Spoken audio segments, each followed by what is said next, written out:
muallif mengutip fatwa dari Al-Imam Ahmad bin Hanbal yang diriwayatkan oleh Al-Imam Ibnu Hani.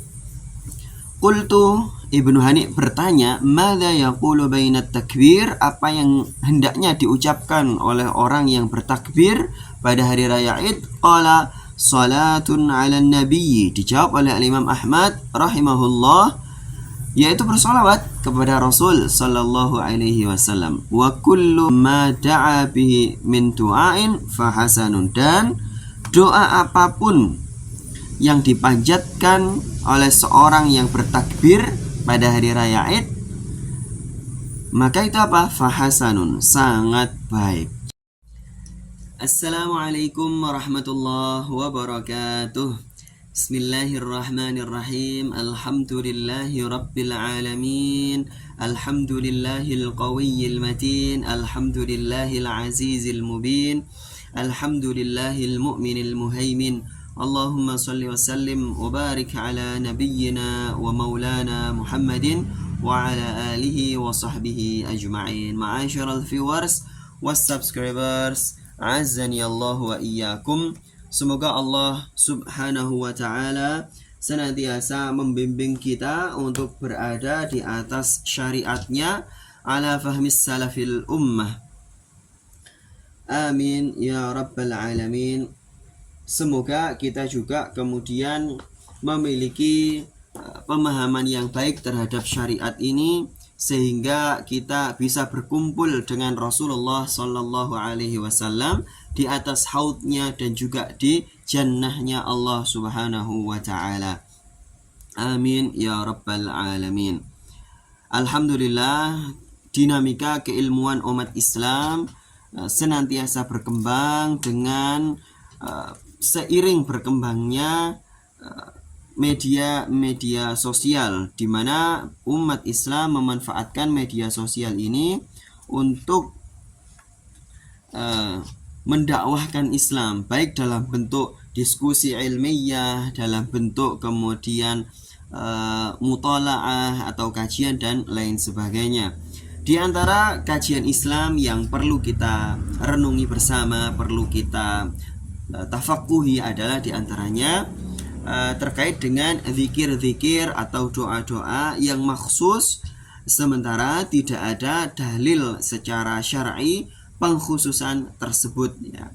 Nah, ini perlu kita pelajari bersama. Di antaranya adalah bahwasannya di dalam buku ini, yaitu terjemah karya Tuhfatul Maudud, di sini Al-Hafidz Ibnu Qayyim al-Jauziyah rahimahullahu ta'ala menyampaikan di antara sunnah adalah apa? Yaitu menyampaikan kabar gembira dan mengucapkan selamat kepada orang yang dikaruniai anak. Bukan berdoa ya, mengucapkan selamat dan juga menyampaikan kabar gembira, belum doa. Bahkan di buku ini kami belum menemukan, sementara ini belum menemukan doa sunnah yang harusnya dibaca ya, tapi tidak diajarkan di dalam buku ini. Nah, di sini justru diajarkan apa? Menyampaikan kabar gembira dan mengucapkan selamat kepada orang yang dikaruniai anak. Justru di sini Al-Imam Ibnu Qayyim al-Jauziyah mengutip manakala Nabi lahir, Thuwaibah menyampaikan berita gembira kelahiran beliau tersebut kepada Abu Lahab. Kita tahu ikhwan-ikhwan salafi meyakini bahwasanya Abu Lahab itu sesuai dalil ya adalah kafir ya. Itu dalam pemahaman yakni ikhwan-ikhwan salafi berdasarkan dalil. Nah, di sini justru Al-Imam Ibnu Qayyim al-Jauziyah mendasarkan tasyri' menyampaikan kabar gembira atas kelahiran anak itu justru dengan apa yang dilakukan oleh orang kafir terhadap kelahiran Rasulullah Shallallahu Alaihi Wasallam. Thuwaibah berkata, sungguh di malam ini Abdullah telah mendapatkan seorang anak lelaki. Lantas Abu Lahab memerdekakan Thuwaibah karena gembira dengan kabar kelahiran Rasul tersebut. Manakala Allah tidak menyia-nyiakan kebaikan Abu Lahab tersebut, dan setelah mati dia memberinya minum dari lubang yang ada di pangkal ibu jarinya. Hadis ini bahkan sahih menurut Al-Imam Ibnu Qayyim al-Jauziyah karena ditakhrij oleh Al-Imam Al-Bukhari rahimahullahu ta'ala. Nah, justru di halaman-halaman setelahnya Al-Imam Ibnu Qayyim al-Jauziyah tidak mengutip satupun hadis, ya. Dan justru yang dijadikan dalil adalah apa? Ketika Allah menurunkan wahyu penerimaan taubat Ka'ab bin Malik dan 2 orang sahabatnya, serta merta ada seorang pemberi kabar gembira datang kepadanya dan memberitahu dirinya akan berita gembira tersebut. Justru ini menjadi dalil. Ya, justru ini menjadi dalil. Padahal tidak ada kaitannya dengan kelahiran seseorang. Maka dari itu, ma'asyiral viewers was subscribers rahimani wa rahimakumullah, kiranya di dalam buku ini juga kita perlu tahu di mana Al-Imam Ibnu Qayyim al-Jauziyah mendasarkan tasyri', menceritakan kelahiran seseorang dan kabar gembira dan ucapan selamat kepada orang yang memiliki anak, itu justru mendasarkannya pada apa yang diriwayatkan dari Al-Imam Al-Hasan Al-Basri radhiyallahu anhu, bahwa ada seorang laki-laki mendatangi dirinya sementara di samping beliau ada seorang yang baru mendapat anak laki-laki. Maka orang itu berkata kepadanya, "Selamat, Anda mendapatkan seorang calon pengendara kuda." Masya Allah. Semoga kita semuanya bisa memiliki keilmuan yang dalam sekali sebagaimana para ulama. Di antaranya adalah kita perlu memperdalam masalah takbir sebagaimana yang kami tayangkan sebelumnya. Ya, mungkin akan kemudian muncul skeptisisme atau bahkan apatisme. Untuk apa sih kayak gini kok dibahas?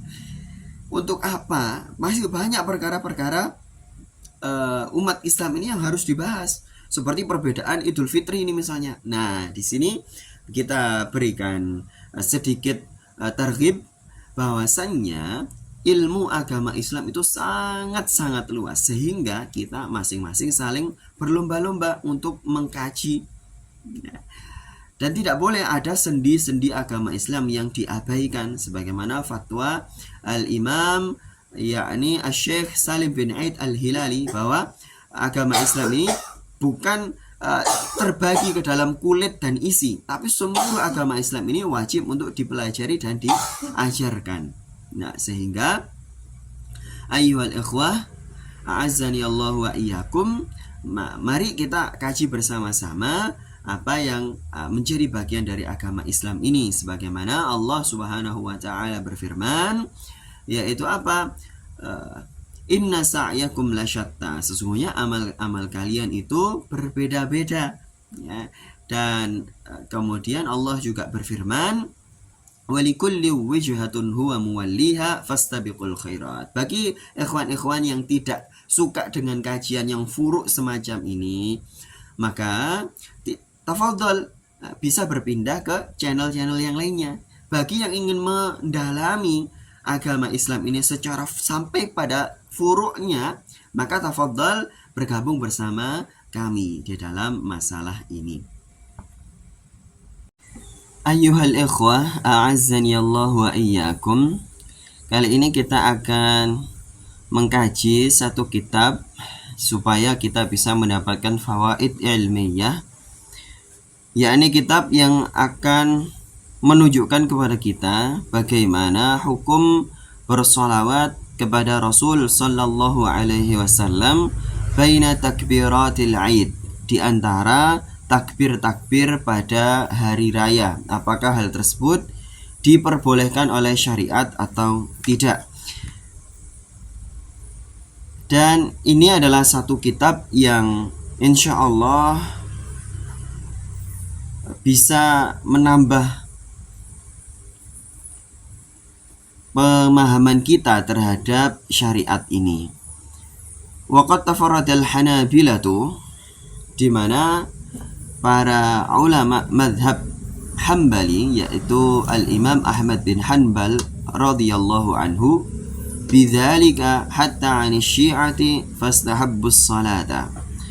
Di mana mazhab Hanabila itu menyendiri dalam perkara ini sampai yaitu tidak sama dengan kaum Syiah, sehingga mazhab Hanabila menyukai sholawat kepada Rasul sallallahu alaihi wasallam ala nabi wa alihi, dan juga kepada keluarga Rasul sallallahu alaihi wasallam bainat takbirataini, di antara dua takbir, ya, dalam takbir-takbir pada hari raya Id. Ayyuhal ikhwah, di sini muallif mengutip fatwa dari Al-Imam Ahmad bin Hanbal yang diriwayatkan oleh Al-Imam Ibnu Hani.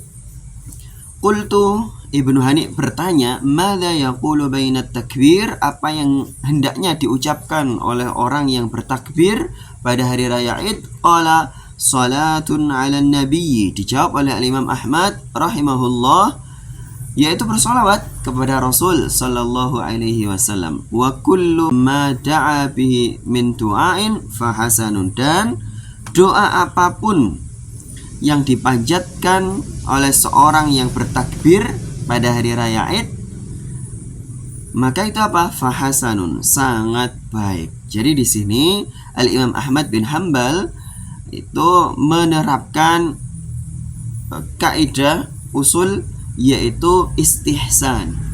Qultu ish yaqul bainat takbirataini. Aku masih bertanya lagi, kata Al-Imam Ibnu Hani, apa yang dikatakan di antara dua takbir? Qala, dijawab lagi oleh Al-Imam Ahmad bin Hanbal radhiyallahu anhu, yusabbihu wa yuhallilu wa yusalli ala nabi. Al-Imam Ahmad menjelaskan lebih rinci, ya hendaknya bertasbih, bertahlil, dan juga bersalawat kepada Nabi sallallahu alaihi wasallam. Ayuhal ikhwah, dari sini kita bisa mengambil kesimpulan bahwa dalam mazhab Hambali bahwasanya syariat Islam menganjurkan bertasbih, bertahlil, bertakbir, bersolawat kepada Rasul sallallahu alaihi wasallam di sela-sela takbir ketika pada hari raya Id. Barakallahu fikum. Kita lanjutkan ayuhal ikhwah. Wa naqala al-Kusaji an Ahmad. Ada seorang murid Al-Imam Ahmad yang namanya Kusaj, atau bisa dibaca Kasogi dalam penulisan modern begitu. Qala yaqulu bainat takbirataini fil aidaini. Kata Imam Ahmad, hendaknya seorang muslim di antara dua takbir itu apa? Dua takbir pada hari raya, takbir-takbirnya apa? Alhamdulillah wa sallallahu ala Muhammad, Allahumma ighfirli. Di sini Al-Imam Ahmad rupanya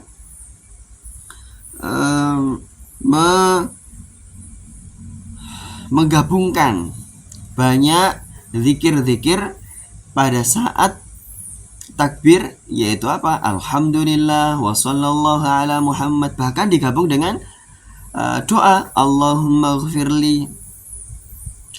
Wa qala Abdullah bin Al-Abbasi At-Tayalisi, ini ada dalam Musnad Al-Imam At-Tayalisi, Sa'altu Ahmad bin Hanbalin ma yaqulu ar-rajulu baina at-takbirataini fil 'aidi.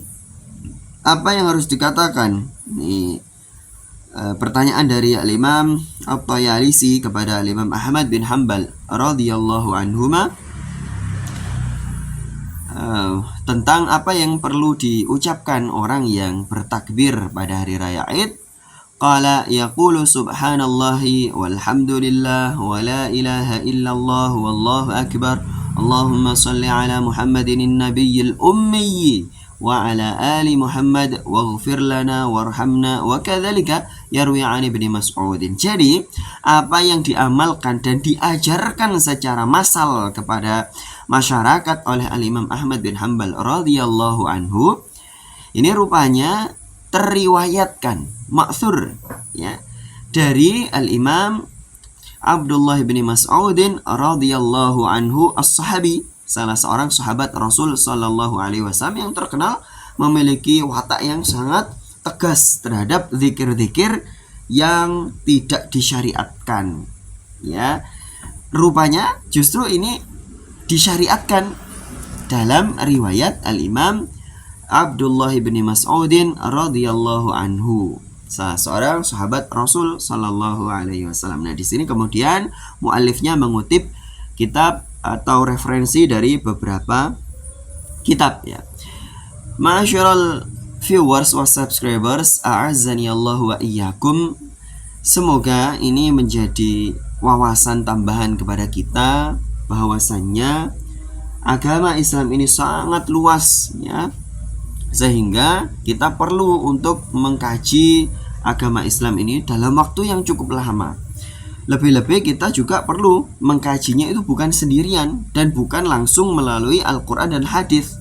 Pada kenyataannya ikhwan-ikhwan yang tidak mau bermadhab, tidak mau taklid, pada kenyataannya bertafaqquh itu dilakukan dengan membaca buku-buku terjemahan, atau mungkin lebih expertnya lagi membaca kitab-kitab para ulama. Harusnya kalau memang konsisten kembali kepada Al-Quran dan As-Sunnah, itu tidak perlu membaca buku-buku terjemahan, tidak perlu juga membaca kitab-kitab fikih, langsung kitab Al-Quran saja dan juga kitab hadis saja.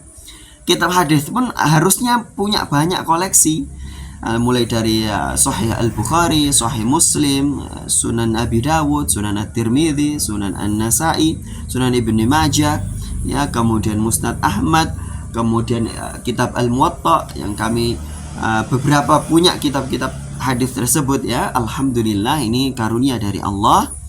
Kemudian ada Sunan Ad-Darimi, kemudian ada Al-Adabul Mufrad, kemudian jangan ke Riyadhus Shalihin kalau langsung ke hadis ya, karena Riyadhus Shalihin ini sudah kitab fikih sebenarnya.